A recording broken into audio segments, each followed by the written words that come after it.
আল্লাহ রাব্বুল আলামিন আমাদেরকে কোরআনে হাকিমে একটি আমল অধিক পরিমাণে বেশি পরিমাণে করতে বলেছেন। সাধারণত আল্লাহ রাব্বুল আলামিন কোরআনে কারিমে কোনো আমলই আমাদেরকে পরিমাণে বেশি করতে বলেন নাই। আল্লাহ যা নির্ধারণ করে দিয়েছেন সেটাকে সুন্দরভাবে উত্তম রূপে ভালোভাবে করতে বলেছেন। পরিমাণের বিষয়ে আল্লাহ তাআলা এত গুরুত্ব আরোপ করেন নাই। যেমন সূরা মুলকে আল্লাহ রাব্বুল আলামিন আমাদের জীবনের উদ্দেশ্য বলতে গিয়ে বাতলাতে গিয়ে বলেছেন, আল্লাযী খালাকাল মাউতা ওয়াল হায়াতা লিয়াবলুয়াকুম আইয়ুকুম আহসানু আমালা। আল্লাহ বলেন নাই আইয়ুকুম আকসারু আমালা, তোমাদের মধ্যে কে বেশি আমল করে এটা আমি দেখতে চাই, এই জন্য তোমাদেরকে দুনিয়াতে পাঠাইছি। আল্লাহ সেটা বলেন নাই। কে সর্বোত্তম আমল করে, সবচেয়ে কোয়ালিটিফুল আমল করে, কার নামাজ কত সুন্দর, কে মুসলমান হিসেবে কত ভালো, আল্লাহ তাআলা সেটা দেখতে চান, সেটা প্রমাণ করতে চান। আল্লাহ জানেন সবকিছু। মোহতারাম হাজিরিন, আমাদের আমলের কোয়ালিটি আল্লাহ তাআলা চান, কোয়ান্টিটি মুখ্য না। সব সময় বেশিরভাগ ক্ষেত্রে কোয়ালিটি হলো মূল। কিন্তু একটা আমল আছে যে আমলটার কোয়ালিটি তো ভালো হতেই হবে সব আমলের মতো, পাশাপাশি কোয়ান্টিটিটাও আল্লাহ তাআলা চান বান্দা বেশি পরিমাণে করুক।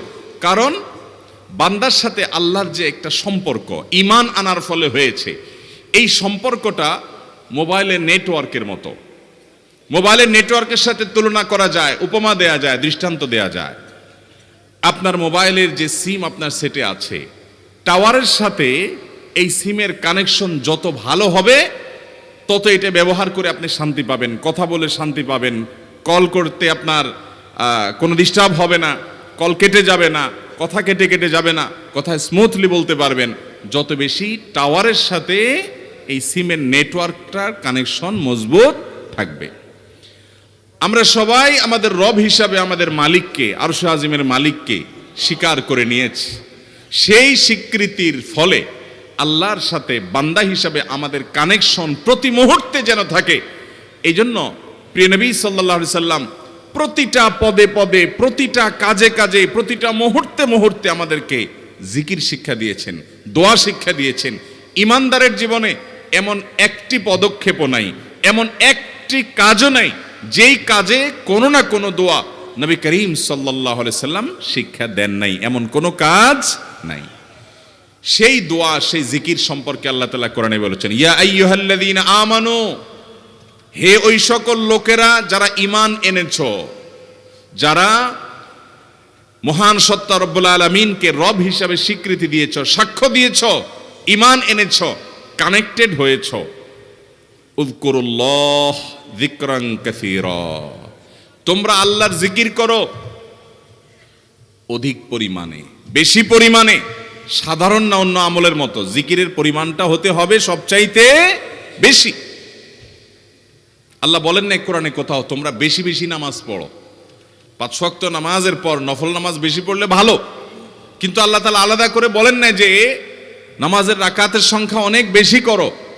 হ্যাঁ, বেশিও করার চেষ্টা করতে হবে কোয়ালিটি ঠিক রেখে, কিন্তু এই আমলটা এমন আমল জিকির যেটার পরিমাণ আল্লাহ বেশি করে করতে বলেছেন। আল্লাহ তাআলা অন্য আয়াতে বলেছেন, ওয়াজকুর রাব্বাকা কাসীরা, তুমি তোমার রবের জিকির বেশি পরিমাণে করো। নবী করিম সাল্লাল্লাহু আলাইহি সাল্লাম বলেছেন, মাসালুল লাযী ইয়াযকুর ওয়াল্লাযী লা ইয়াযকুর মাসালুল হাইয়্যি ওয়াল মাইয়িত, বুখারীর হাদিস। যারা জিকির করে আর যে জিকির করে না, এই দুই ব্যক্তির দৃষ্টান্ত এবং উপমা হলো জীবিত এবং মৃত মানুষের মতো। যে জিকির করে সে জীবিত মানুষের মতো, যার মধ্যে আল্লাহর জিকির নাই সে হলো মৃত মানুষের মতো। কারণ তার রূহ, তার আত্মা এটা আল্লাহর সাথে কানেক্টেড না, এটা ডিসকানেক্টেড, মৃত মানুষের মতো। দুনিয়ার মানুষ তাকে জীবিত দেখছে, সে আক্ষরিক অর্থে জীবিতও বটে, হাকিকাতান এবং অন্তর্নিহিতভাবে যখন তাকানো হবে তার এক কলব তার মালিকের সাথে কানেক্টেড না থাকার কারণে সেটা মরা। এই মরা অন্তর আর জিন্দা অন্তরের ভিতরে আসমান এবং জমিন পার্থক্য। যার অন্তর জীবিত সে প্রতিটা মুহূর্তকে এনজয় করবে, প্রতিটা মুহূর্তে সে অনুভব করবে সে রব্বুল আলামিনের সাথে কানেক্টেড আছে, সে একটা শক্তি অনুভব করবে সব সময়। আল্লাহ তাকে দুনিয়াতে অভূতপূর্ব এক স্বাদ এবং তৃপ্তি দিবেন, আখিরাতেরটা তো আছেই। এই জন্য বেশি বেশি জিকির করার চেষ্টা করবো না ইনশাআল্লাহ। মোহতারাম হাজিরিন, আমাদের নবী করিম সাল্লাল্লাহু আলাইহি সাল্লাম আমাদেরকে দুই ধরনের জিকির শিক্ষা দিয়েছেন। এক ধরনের জিকির হলো বিভিন্ন জায়গায় জায়গায় সময় সময় দোয়া শিক্ষা দিয়েছেন, এগুলো সবগুলা দোয়া এবং জিকির। আবার দ্বিতীয় ধরনের জিকির হলো উঠতে বসতে চলতে ফিরতে ঘুমোতে যতক্ষণ পারেন বেশি বেশি জিকির করবেন। জিকির এত বেশি গুরুত্বপূর্ণ যে আল্লাহ রাব্বুল আলামিন জিকির করার জন্য ওযুও আবশ্যক করেন নাই, বিনা ওযুতেও করা যাবে।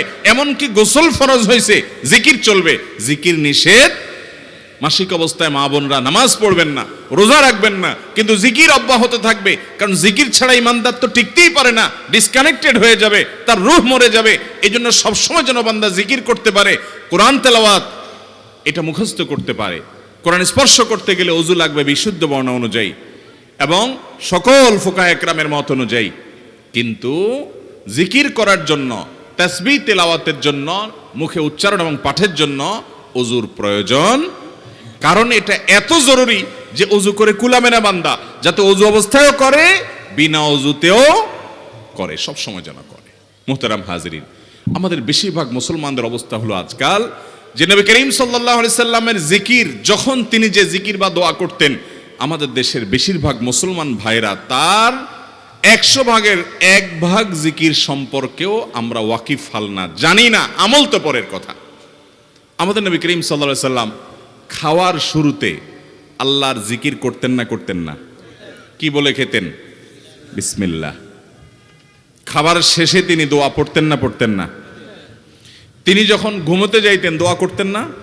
ঘুম থেকে উঠতেন যখন, এমনকি ঘুম থেকে রাত্রে ঘুম ভেঙে গেছে তখনও, ভোর রাতে তাহাজ্জুদের জন্য যখন উঠেছেন তখনও, ওযু করার জন্য শুরু করেছেন ওযু তখনও বিসমিল্লাহ, ওযু শেষ করেছেন তখনও কালিমায়ে শাহাদাত এবং দোয়া। ঘর থেকে বের হচ্ছেন, মসজিদে যাবেন, তখনও বিসমিল্লাহি তাওয়াক্কালতু আলাল্লাহ, বিসমিল্লাহ। আবার মসজিদে যাচ্ছেন, পথে রাস্তায়ও দোয়া। মসজিদে যখন প্রবেশ করছেন তখনও দোয়া, দুরুদ। মসজিদে প্রবেশের পর তাহিয়াতুল ওযু, তাহিয়াতুস সালাহ মসজিদ আদায় করতেছেন, সেখানেও দোয়া। আর পুরো নামাজটা তো জিকির আর দোয়া আছেই। এরপরে নামাজের পর আবার 5 ওয়াক্ত নামাজের পরের দোয়া জিকির, সকাল সন্ধ্যার দোয়া জিকির। এরপরে বাসায় আবার যাওয়ার সময় মসজিদ থেকে বের হওয়ার দোয়া, বাসায় যাওয়ার পথে দোয়া, বাসায় ঢোকার সময় আবার সালাম এবং জিকির। এরপরে আপনি যখন নাস্তা করবেন তখন আবার বিসমিল্লাহ দোয়া। আপনি যখন বাজারে যাবেন তখন দোয়া। আপনি যখন কাজ শুরু করবেন তখন দোয়া। আপনি যখন ইশরাকের ওয়াক্ত হবে তখন জিকির এবং দোয়া। চাষতের ওয়াক্ত হবে জিকির এবং দোয়া। জাওয়ালের ওয়াক্ত হবে জোহরের ওয়াক্তর আগ মুহূর্তে, সেই সময় জিকির এবং দোয়া, সালাত। আবার জোহরের সালাত, জোহরের সালাতের পরে আবার 5 ওয়াক্ত সালাতের পরে জিকির, দোয়া। আপনি চিন্তা করেন, এগুলো শুধু রুটিনের কথা বলতেছি। রুটিনের বাইরে যে কাজগুলো হয়ে থাকে প্রতিনিয়ত আমাদের, নতুন পোশাক পরছেন আপনি দোয়া, পুরান পোশাক পরছেন আপনি দোয়া, স্ত্রী সহবাস করছেন আপনি দোয়া, টয়লেটে ঢুকছেন আপনি দোয়া, টয়লেট থেকে বের হচ্ছেন আপনার দোয়া আছে, আপনি যুদ্ধের রণাঙ্গনে গেছেন দোয়া আছে, বিপদে পড়েছেন দোয়া আছে, সুখে আছেন দোয়া আছে। সর্বাবস্থায়, প্রতি মুহূর্তে, প্রতি কদমে, প্রতি দমে, প্রতি নিঃশ্বাসে, প্রতি ক্ষণে নবী করিম সাল্লাল্লাহু আলাইহি সাল্লামের পুরো জীবন আপনি হাদিসের ভান্ডার খুললে দেখবেন দোয়া আর দোয়া, জিকির আর জিকির ছাড়া কিচ্ছু নাই। আল্লাহ তাআলা যে কোরআনে বলেছেন, হে ঈমানদাররা তোমরা আল্লাহকে বেশি বেশি জিকির করো, আল্লাহর স্মরণ বেশি বেশি করো।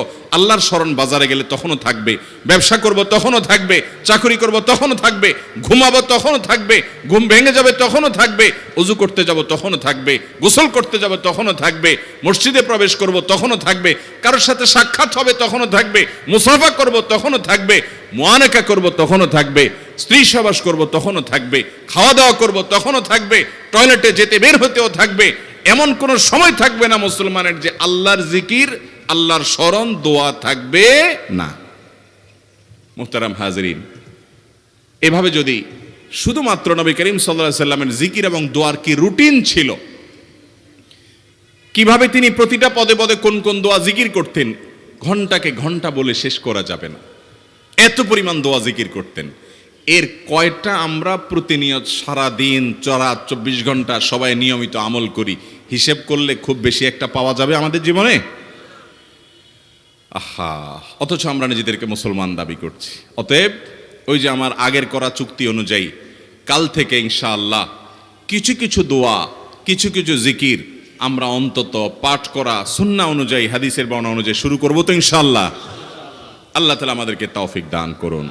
মুহতারাম হাজরিন, আপনি যখন আল্লাহর স্মরণ করে অর্থ বুঝে নবীজির বাতানো দোয়া জিকিরগুলো পাঠ করবেন, আপনার অন্তরে এক ধরনের তৃপ্তি অনুভব করবেন। আপনি অনুভব করবেন যে আপনি পাওয়ার হাউসের সাথে কানেক্টেড আছেন, সংযোগ আপনার আছে, নেটওয়ার্ক আপনার আছে আল্লাহ তাআলার সাথে, এটা আপনি অনুভব করবেন এবং অসম্ভব অভূতপূর্ব এক ভালো লাগা আপনার কাজ করবে। এজন্য জিকির ছাড়া যেন ইমানদারের কোনো অবস্থা না কাটে। চেষ্টা করব না ইনশাআল্লাহ। জিকির বলতে আমরা বুঝি কিছু মানুষ একত্র হয়ে সবাই মিলে সুরে সুর মিলিয়ে তালে তাল মিলিয়ে শুধুমাত্র কিছু বাক্য উচ্চারণ করা, এটার নাম আমরা জিকির মনে করি। ভাইরা আমার, জিকিরটা আরো ব্যাপক অর্থবোধক। প্রতি কদমে কদমে আপনি যখনই বিসমিল্লাহ বলছেন, দোয়া পড়ছেন, স্মরণ হচ্ছে আল্লাহর কথা, আল্লাহর কাছে কিছু নিবেদন করছেন, চাইছেন, ওইটা সবগুলাই জিকির। বরং জিকিরের সর্বোত্তম ফরম্যাট সেটা যেটা নবী করিম সাল্লাল্লাহু আলাইহি সাল্লাম পদে পদে আমাদেরকে শিক্ষা দিয়েছে। আমল করার চেষ্টা করব না ইনশাআল্লাহ।